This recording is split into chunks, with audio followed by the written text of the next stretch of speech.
What's going on, guys? This is Chandler Smith, and today I'm going to explain in detail the 50-30-20 rule. I'm also going to share a secret that if you use it coupled with this rule, you can get to the point where you never have to budget again and you are set for life. So let's jump into it. First off, I want to let you know that I hate budgeting, and anyone that tells you they love it is lying because it's fun to spend. However, I promise you this rule is very simple, and if used correctly, it can not only put you in a place where you're not overextending yourself, but it can set you up to where if you use the secret I'm gonna share at the end of the video, you can eventually get to the point where you're not worried about a budget at all. All that I ask is that you push the like button and subscribe to the channel and stick around till the end of the video so that I can share a secret with you so that you can not only stay within your budget, but get to the point where you're not worried about your budget. To break this down simply, the 50-30-20 rule just breaks things up into a pie chart, essentially saying that 50% of your income should go to one place, 30% of your income should go to another place, and 20% of your income should go to the last place. And these places are your needs, your wants, and your savings. In the first category, your needs are going to be first your housing, so either your rent or your mortgage. Second, your utilities, so your electric bill, your gas bill, your internet. Third is going to be your groceries, so all of the things that you're gonna get from the grocery store to eat and survive. Fourth is going to be your healthcare, so any of your healthcare expenses or insurance. Fifth will be transportation, which definitely is a need to get to your job and other things. This is going to cover your car payment, your gas, and anything else you use, whether it's bus passes or anything else to get where you need to go. Last is childcare, so anything you need to be able to take care of your children. You might have some other needs that you need to add into this category, and that's gonna be up to you, but you need to make sure that your needs category is not using more than 50% of your after-tax income. The next category that's gonna take up 30% of your after-tax income is your wants. Now, this could include things like your hobbies, like going out to eat, going to movies, spending on electronics, any of those other things that you could survive without, but to have a happy life, you want them to be a part of because you still deserve those things. Just make sure you're not spending over 30% of your after-tax income on them.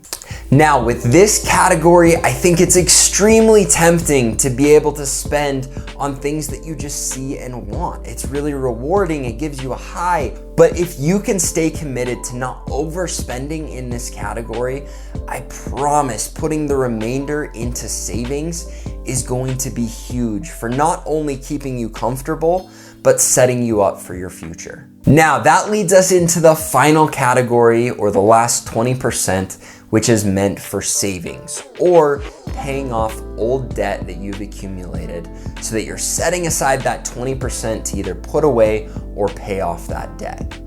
Now, we've covered all three categories, your needs, your wants, your savings, and I've blown through them really quickly because it's really simple. The hard part is sticking to the budget.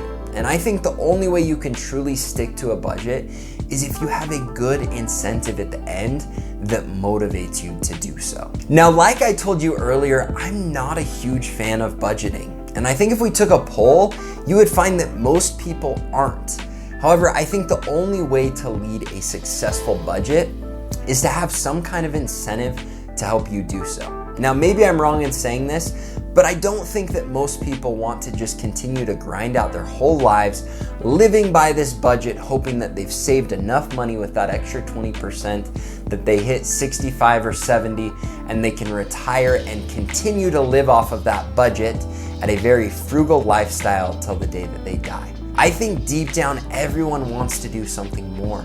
They want to get to a point where they don't have to worry so much about their budget and they can have more money to spend on their wants and their needs. And so I'm going to share a secret so you can not only get to the point where you don't have to worry about your budget, but you can get ahead in life and maybe even get to the point where you're not having to work every day to be able to live the lifestyle that you want. So here is my advice. With this last 20%, put aside enough to where you've got this money set aside where you know if crap hits the fan, you're gonna be okay. And then everything else needs to be put into real estate investing.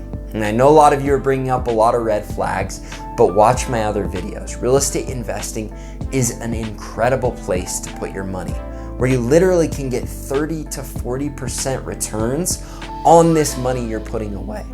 And the reason I suggest doing this is now you can start to replace your after-tax income with passive income.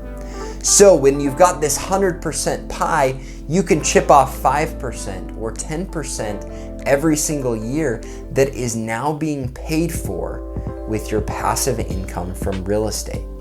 And the end goal should be that that extra 20% you're setting aside every year is now creating a passive income to hopefully be able to replace your entire pie.